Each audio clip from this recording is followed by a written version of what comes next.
Reka mbasuze mbifuriza ibihe byiza mwe mukunda Neza Media TV kandi bashimire cyane uburyo mukomeje kugenda mukora subscribe rwose namwe mutarakandaho mwakoraho ubundi kugira ngo amakuru yacu aje bagiraho mu bambere nta handi rwose murayumva kuko buriya iyo ukanze iryo jambo subscribe amakuru kugiraho mu bambere. Rero twihuta cyane tudatinze, hari amakuru tugizeho kano kanya. Imitamba byakomeye cyane ni ya misozi n'ubundi icungamiye umujyi wa Uvira, wa mujyi rwose warwaje umutwe w'igisirikare cya leta FARDC barara badasinze bavuga bati M23 isaha n'isaha yahagaruka ndetse ibintu bikaba byarushaho kugenda bikomera cyane. Aha rero rwose amakuru tugeraho nuko hongeye kumvikana ibintu bidasanzwe. M23 yakoze operation y'amateka, niko navuga kuko ntabwo bisanzwe nyine. Ibaze ahantu hafatiwe abacanshuro b'abazungu kandi nabo mu buryo batari bazi, ndetse mu gufatwa kwabo ndetse abasirikare ba leta bandi ntibabimenye, hakanafatirwa intwaro zirimo na drone. Muri baza byagenze bite ngiye guhita mbigarukaho kano kanya, ariko harandi bakuru menshi ngiye kukugezaho we gusa ntuze kujya kure. Nitwa Isaac Neza mbaha ikaze. Ahitwa Mitamba nakubwiraga ko byakomeye cyane bitewe n'uburyo ahangaho ubundi ni agasozi cyangwa se ni ibice nyine bikikije umujyi wa Uvira.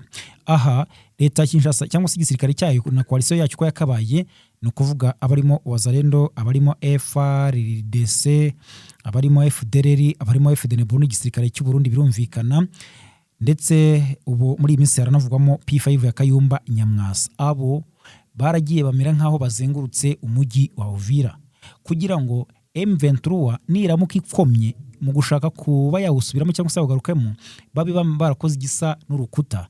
Ariko kuva babikoze ntago byaboroheye kuko ahandi baje kugaba ibitero n'ubundi twavuga ko afitanye isano n'ahangaha mu bice bitandukanye byiye cyane cyane nka za Minembwe n'ahandi bari kuhahurira n'uruva gusenya, ku buryo rwose n'uduce bari baragiye bajyamo M23 yarekuye batuvuyemo, ahubwo inabafatana ibindi bice byinshi cyane nkuko mwabyumvise byabagendekeye ku ndoro. Reka ngutina mu makuru menshi ntarasobanura iby'inkuru ariyo mbanza guheraho.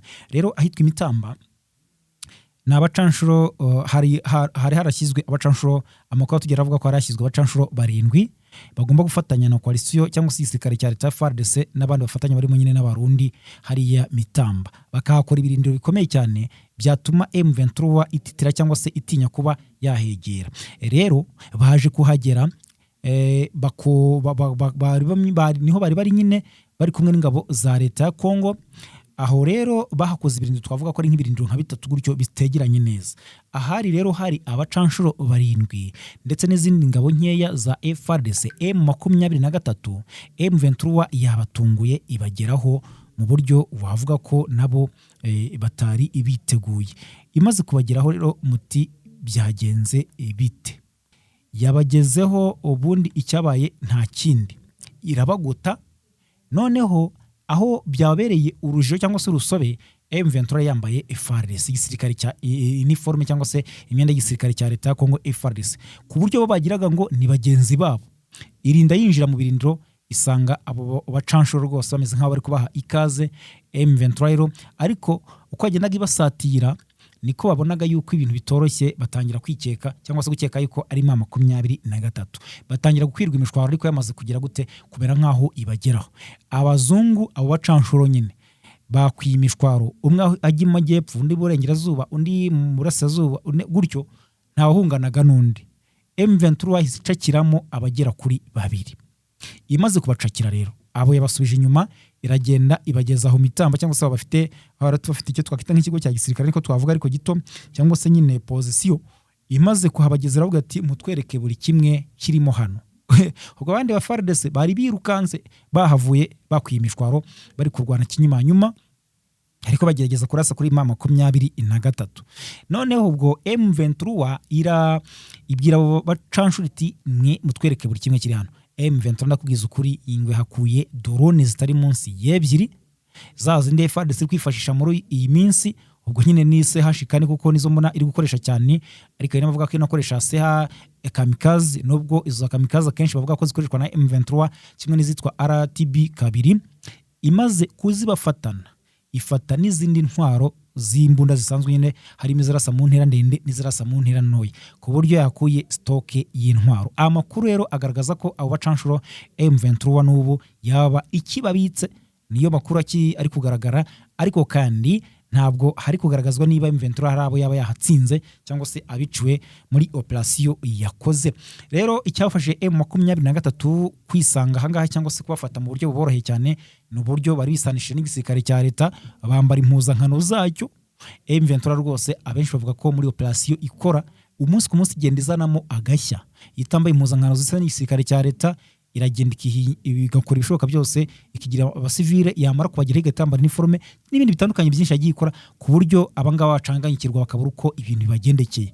Rero baje gutungurwa ku buryo ahamitamba ibirindiro bisa naho byasenyutse niko twavuga, ariko kandi M23 ntabwo avuga ko nabwo ihari cyangwa se iri kuhagenzura nk'uko amakuru atugeraho abigaragaza. Rero hari ikikango byanateje polemika cyangwa se ibibazo bikomeye cyane kuko bagiranye amakimbirane bakekana mu ngabo za leta, bavuga bati ibintu ntabwo ari gusa, harimo ubugambanyi, hari muri gushyira amakuru ma 23, ntabwo byumvikana uburyo barinda batugeraho gutyo, bati hagomba kugira abatabwa muri yombi. Kugeza ubu ndetse rwose hari n'abatangiye kugenda babigwamo bazira ibyo cyangwa se operation M23 kuko nk'uwitwa ngo Manzito we yamaze guhamagazwa igitaraganya cyangwa se kubagaho, ahamagazwa Uvira kugira ngo ahatwe ibibazo ku bigendanye n'ibyagiye nuko byagenze hariya muri hariya nyine Mitamba. Hari amakuru avuga ko mubaragijwe biriya bicu biri bikikije Uvira, umuyobozi wagizwe nk'umuyobozi mukuru mu bayobozi bakuru harimo n'uyu witwa ngo Manzito. Uyu akaba ari ayoboye umwe mu mitwe ya Wazalendo banzara abandi bita ngo ni Mayimayi biroze bishambuke ya kuko witwa Yakutumba we ayoboye nyine Mayimayi Yakutumba. Aha rero birashoboka uwo ngo Manzito rero niwe ari mu baragijwe kuba bagenzura cyangwa se barinda iko hari hagerwa ibitero. Yagiye guhatwa ibibazo ngo abaze ngo byakugendekeye wite kugira ngo M23 irinde yinjira izidusahure ifate agakoresho n'igikoresho kugeza ubwo dusize heru ndetse n'abazungu ibe yabataye muri yombi cyangwa se bafashwe mpiri cyangwa se bafashwe mateko. Ibyo nibyo biri gukorwa rero ngo amakuru avuga ko bari bafite gahunda yo kujya kwinstara drone mu Bijombo Minembwe, ntabwo rero byabahiriye, bagakomeza kugenda ngo barwana uburyo ki ngo bari gushakisha uburyo ki nyine bafata ibice byo ku Ndondo za Mikenke za Gakenke za Karingi za Bidegu za hose bakagenda bagafata Minembwe, bityo bagakora ikintu gikomeye cyane cyo kurwanya M23 ndetse nabo bakomeza kugenda bita ngo nta banzi babo.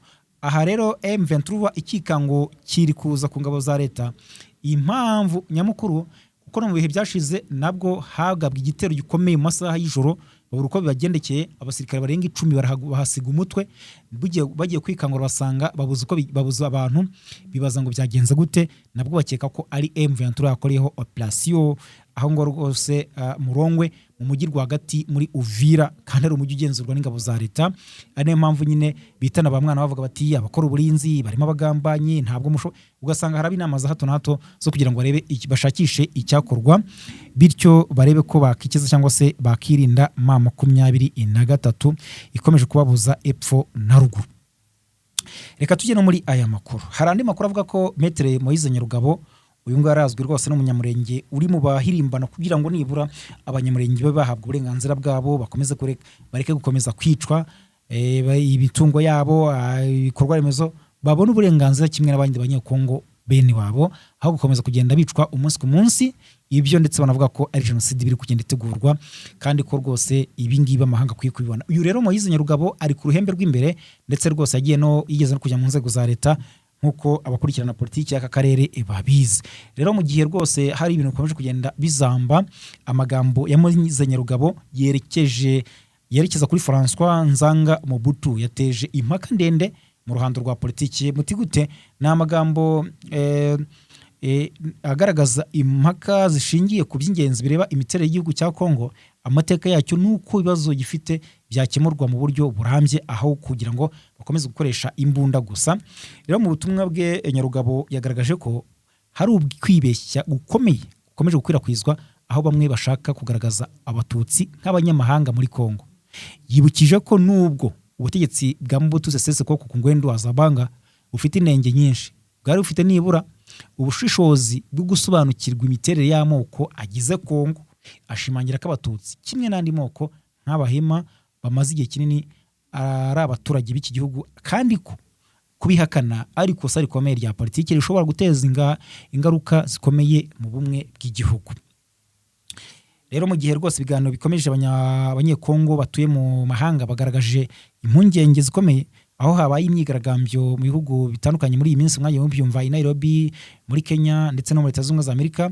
Aha rero abanyamurenge bakavuga ko ibingibi bikwiye gutanga isomo amahanga akaza akagira icyo akora. Nyarugabo rero yanenze imyumvire ikomeye igaragaza ikomeje kugaragara mu bayobozi bamwe aho bashyira ibibazo byose ku Rwanda nk'impamvu rukumbi y'ibibazo bya Kongo, nkaho bakaba bakemura ibibazo byabo bakajya kubyegeka ku Rwanda.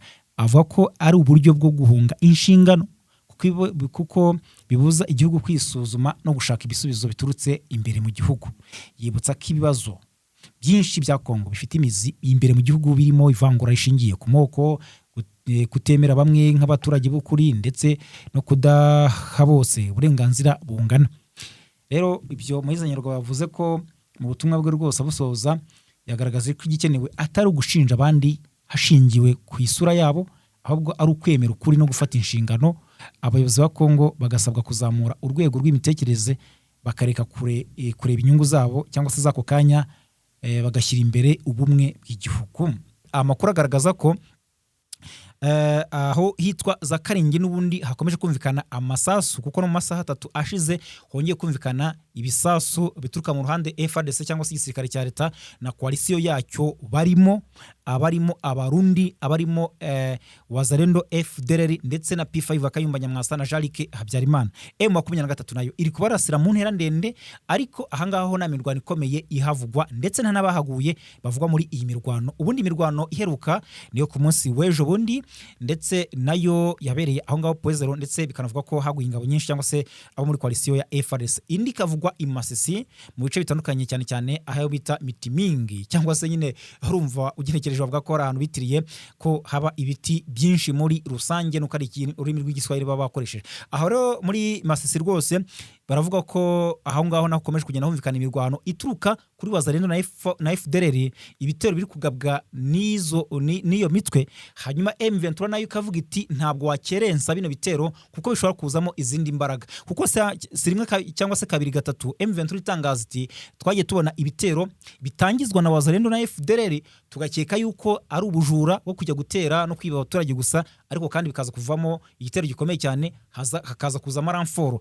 aturutse muri FARDC, hakaza ramforo za FDNB n'abandi batandukanye basanzwe bafasha ingabo za leta Kinshasa, bikarangira imirwano ikomeye. Rero bakaba bavuga bati icy'ingenzi ni ugukumira hakiri kare ibigendanye n'iyo mirwano ibiri kuba aho ngaho nyine mu buryo butandukanye. M23 ikaba nimaze n'iminsi ihigisha uruhindu witwa umuzarendo, witwa FDLR, ku buryo ishaka kugira ngo ikore icyo bita ngo hari abakunze kubyita ngo namasuku cyangwa se isuku, kuko nabyo kugenda imaramo babana baragiye basigara bacengeye. Ariko ubona ko n'ubundi bikigoranye cyane, kuko n'ubu ngubu ejo nakubwiraga yuko hari umuyobozi washyizweho na M23 bishe hariya mu gace kitwa Muheto, n'ubundi muri teritwari ya Masisi. Uyu nguyu yabibaraga santere ya Muheto, ni santere ikomeye cyane. Aha za Wazalendo zaramwivuganye, bikumvikana neza yuko nubwo M23 agiye ifata ibice bitandukanye, ariko kandi hari aho bagiye bacengera cyane cyane ahantu haba hari amashyamba.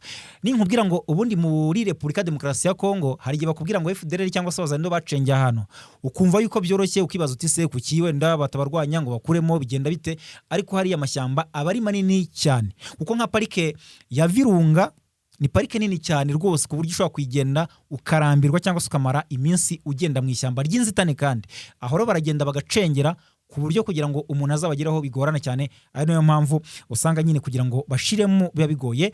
Ni kimwe n'ahantu rwose mu bice bitandukanye za Rucuru baracyahari, iyo za Bwiza za Bwisha hose hagiye harimo aba FDLR batarashiramo, ariko kandi nibo ukomeza kugenda bagaba ibitero hirya no hino. Reka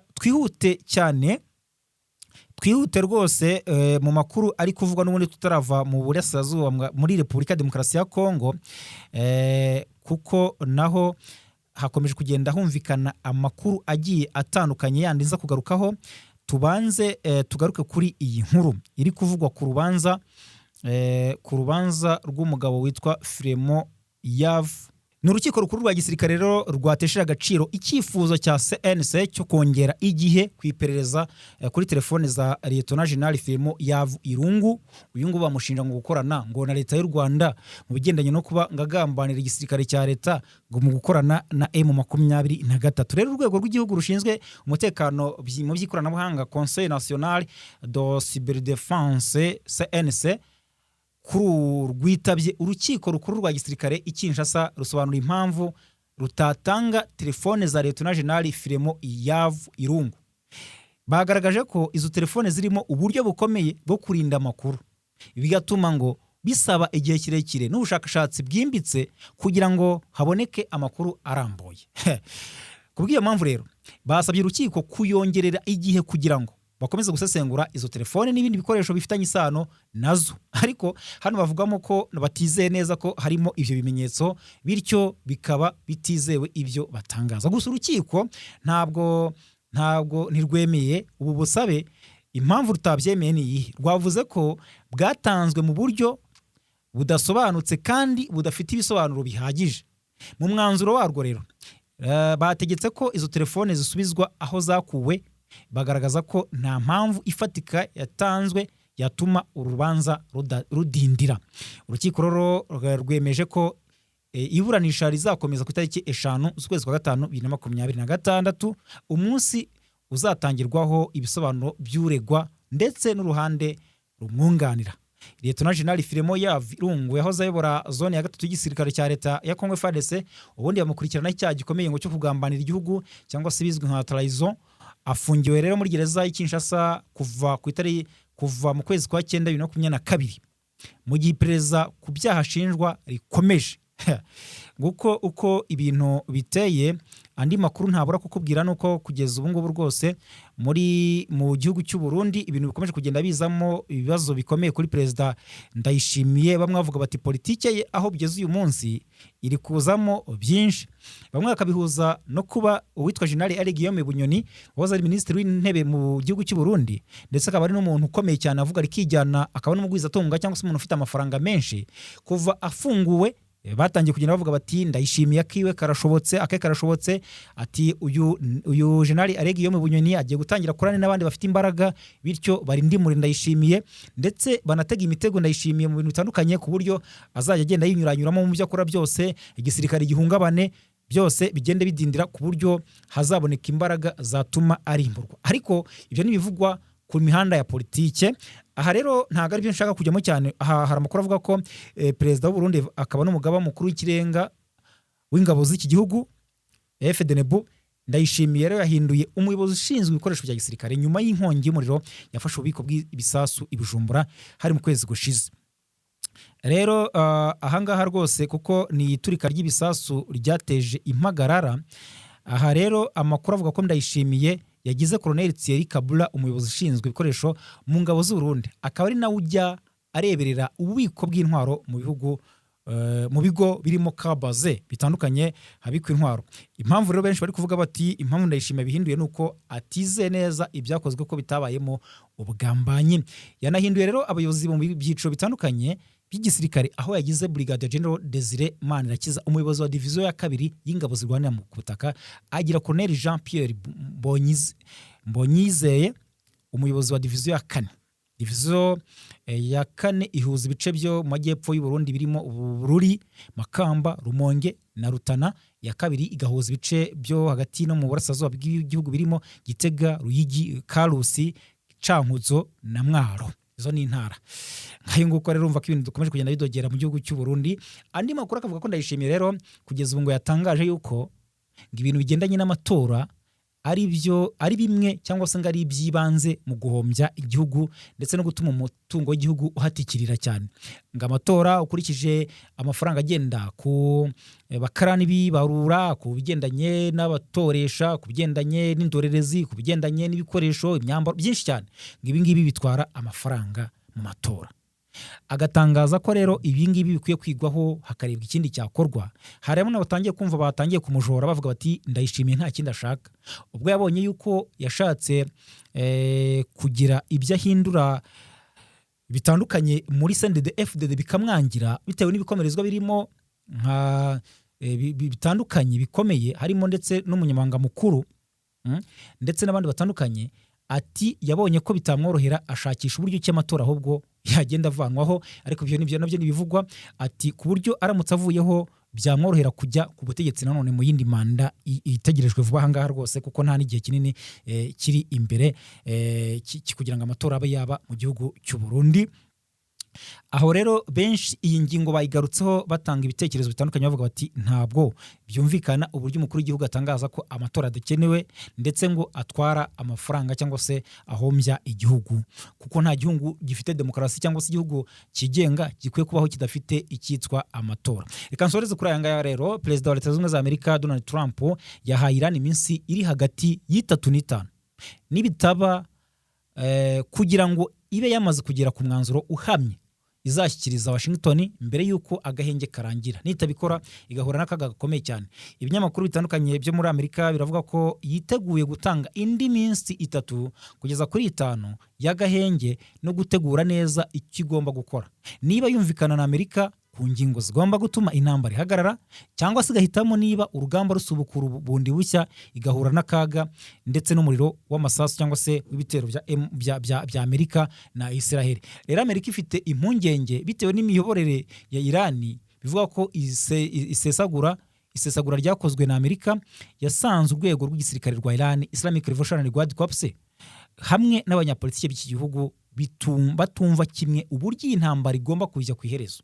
Ibi rero bikaba bishingiye ko nta rwego rufite ububasha bwo gushyira umukono ku masezerano muri izi ngizi ebyiri. Isesengura rero ryagaragaje ko ubutegetsi bwa Iran burimo gutandukana cyane, aho bamwe mu bayobozi b'igisirikare by'umwihariko abo ngabo muri IRGC bafite ijambo rikomeye kurusha inzego za politiki, bigatuma rero bigorana cyane kumenya uwafata icyemezo cya nyuma ku biganiro n'amahanga. Gusa harabona atangiye kubona bavuga bati rwose Amerika ishobora kuba ifite umujinya cyane, kuko yabonye ko ibyo yatangaje kuri Iran itabikozwa, ndetse n'ibyo yari yatangaje ngiye gufunga burundu umuhora wa Hormuz nyuma y'uko Iran ufunzeho gato, basanze Iran ntacyo biyibwiye, ahubwo imbaraga ari za zindi. Baravuga bati se abangaba ni gati kiko bakomeje kugenda biziringa cyangwa se bikomeza bizagenda bite? Aha rero benshi baravuga ko nta kindi bishura cyangwa se nta kindi bitanga.